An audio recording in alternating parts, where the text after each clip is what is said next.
The purpose of my study is to explore the barriers to international entrepreneurship and competitiveness of SMEs in the creative sector, as our chair said, among a group of university student entrepreneurs.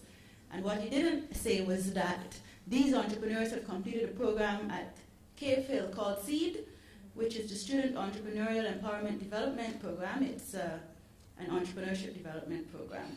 And secondly, the study hopes to explore the competitiveness of the creative sector based on Porter's Diamond, and of course make recommendations for the formation of a creative cluster.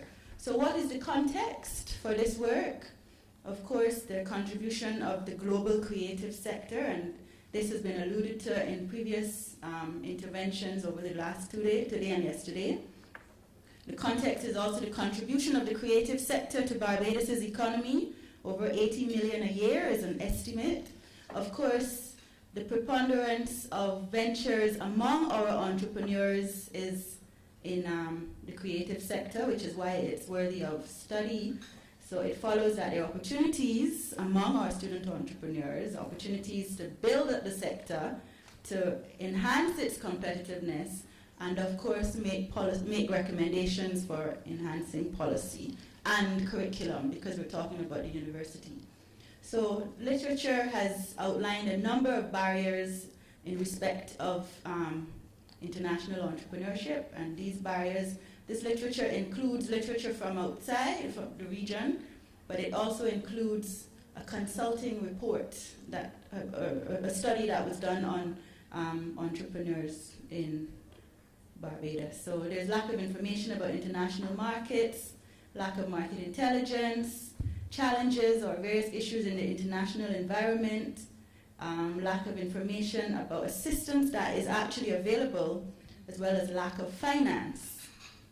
Their need for partners in terms of technology, lack of other resources, unfavorable support in the local environment, the local business environment, challenges financing exports, as well as difficulties receiving payments, which would affect cash flow. So I looked at secondary data, but most importantly, I did an a survey-informed interview of the student entrepreneurs, and I coordinate the SEED program at KFIL, so they couldn't really refuse, so they cooperated. So they didn't refuse, I didn't say couldn't. So these are the two questions that I sought to answer. What are the perceptions of the barriers to international entrepreneurship? And how does Porter's Diamond explain the level of competitiveness? It's exploratory because, of course, these are startups. So now this is going to be based on interviews with 20 students, and this is how their businesses were constructed. So film, music, fashion, IT, performing arts, heritage, visual art, creative services. And the numbers next reflect the number of ventures. What were the major barriers? These actually mirrored what we found in the literature. Lack of access to information. And this is specifically about the support that is available for export. Lack of market information about the targeted markets. Lack of finance, which is across the board.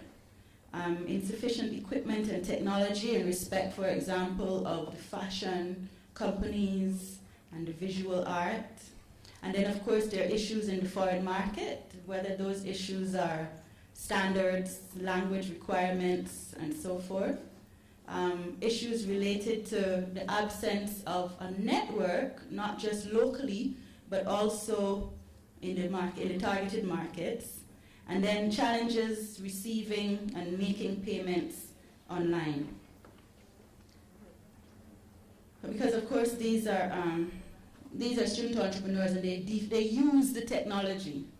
So what did we find in respect of Porter's Diamond? And we know, just by way of reminder, that Diamond contains these 4 prongs, and the other exogenous factors are chance and government, and they're supposed to be symbiotic, and the suggestion is that you can determine the competitiveness of a given industry by analyzing each of these prongs. So in respect of firm strategy, structure, and rivalry, of course this was ambitious because they're startups that we're talking about, and in many cases they are even sole proprietorships. They have not even incorporated or what have you. But we thought that we found, and certainly the entrepreneurs themselves found, that small size was an advantage, that it made them nimble and it allowed for them to grow together, made them flexible and so on. They did not fear new entrants, and again this is young people. They did not fear substitutes, they were very confident. At the same time, they asserted their intellectual property rights. So although they were small and so on, a number of the companies had registered and asserted protection of their intellectual property. In respect of factor conditions, they thought that their factors were highly skilled. Now, creativity is at the heart of the sector, so that was not surprising. But in the fashion context, it was thought that unskilled labor was also, because remember Porter divides the factor conditions into skilled and not skilled, or however we want with it, right? And in the fashion sector, it was thought that unskilled labor was of acceptable quality, but it was too expensive in Barbados. Now, what was interesting is that regarding factor conditions, these entrepreneurs thought that the CARICOM single market and economy was very important and played a very, very important role in terms of access to skills that were lacking. The capital, which is an important factor, was lacking and unaffordable, and infrastructure was thought to be reasonable except in the visual art domain and technology.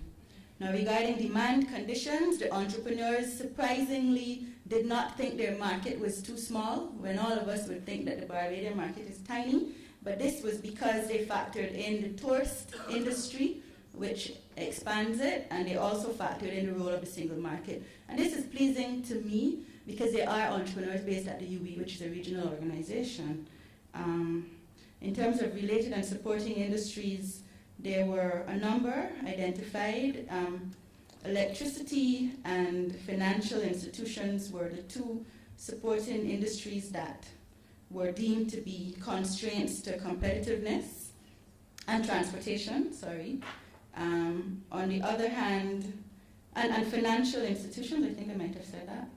On the other hand, the entrepreneurs thought that they had strong opportunities for competitiveness in tourism, professional services, packaging in respect of fashion and visual art, and in agriculture in terms of the Sea Island cotton opportunities in fashion. Now, in terms of chance, they're located in Barbados, so they recognized and thought that they always have to prepare for a hurricane or some other shock. And in terms of government, they thought that government was not necessarily doing as much as as should be done, but they also they expanded government's role to the university's role in terms of supporting international entrepreneurship. And in that respect, we accept, because that's what we're trying to do. So in terms of the prospects for a cluster, creation of a cluster, we recognize that the size, again, is an advantage, the close proximity, the fact that this cluster would be located in a regional institution, the fact that we are going to push the promises of the single market, as well as the fact that we are thinking, or we are conceptualizing an incubator, so it is very possible for us to focus on this as one of the competitive areas.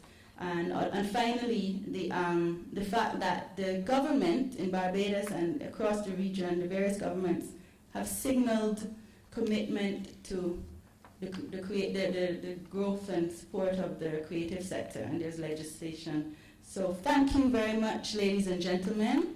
I have the distinct pleasure of being the last presenter for 2 days, which was a great 2 days. So I would like to thank you, and on behalf of the cohort of DBA students, thank you for giving us this opportunity.